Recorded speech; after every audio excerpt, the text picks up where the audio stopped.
In the 1990s, Sean Combs built a music empire from the ground up, launching the careers of legends like the notorious B.I.G. He expanded his influence far beyond the recording studio, building a massive portfolio as a billionaire businessman and securing highly lucrative deals with brands like Ciroc. But in October of 2025, that empire collapsed. A federal judge sentenced Sean Combs to 50 months in prison. The final verdict left many spectators confused.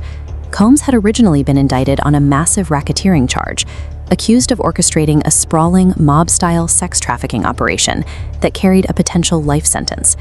How does a powerful mogul avoid spending the rest of his life behind bars for an alleged criminal enterprise, only to be taken down by a piece of legislation passed in 1910? The gap between the terrifying public allegations and the final 50-month sentence comes down to the strict, unforgiving math of the federal burden of proof. To go after Combs, prosecutors deployed their heaviest weapon, racketeering, or RICO. The government originally created this charge to dismantle organized crime syndicates. Securing a RICO conviction required proving Combs used his employee network to run a criminal enterprise. The prosecution argued his staff facilitated coerced sexual encounters. But his defense successfully argued that because staff weren't in the room, they weren't knowingly complicit in the crimes. The jury agreed with the defense. Because the prosecution couldn't definitively prove that the wider employee network was in on the scheme, Combs was acquitted of the most serious racketeering and sex trafficking charges. The government swung for the fences to prove a massive conspiracy. When they missed, they had to rely on a much narrower law to secure a conviction.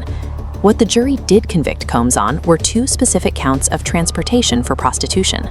This felony falls under the Mann Act, a federal law enacted in 1910 that makes it illegal to transport individuals across state lines for illegal sex acts. To secure these convictions, prosecutors relied directly on the testimonies of an anonymous victim known as Jane and Combs' ex-girlfriend, Cassie Ventura.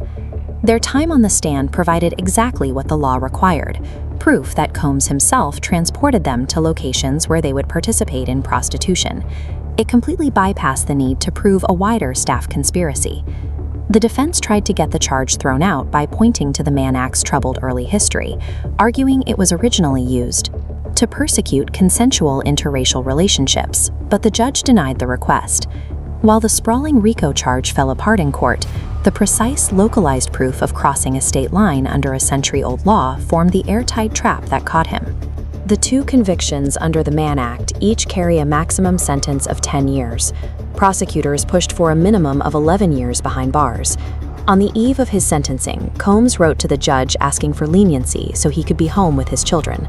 Meanwhile, his accusers submitted their own letters, stating they were terrified of swift retribution if he were allowed to walk free.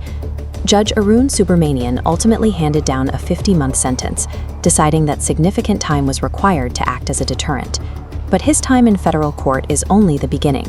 Texas lawyer Tony Busby is currently handling cases for more than 100 women and men who are filing civil lawsuits against the rap mogul. These civil suits involve allegations of violent assault, drugging, and coercion, stretching all the way back to 1991. Sean Combs may have navigated the federal system to avoid a life sentence. But 50 months in a Brooklyn jail, combined with an avalanche of civil litigation, marks the undeniable destruction of his empire.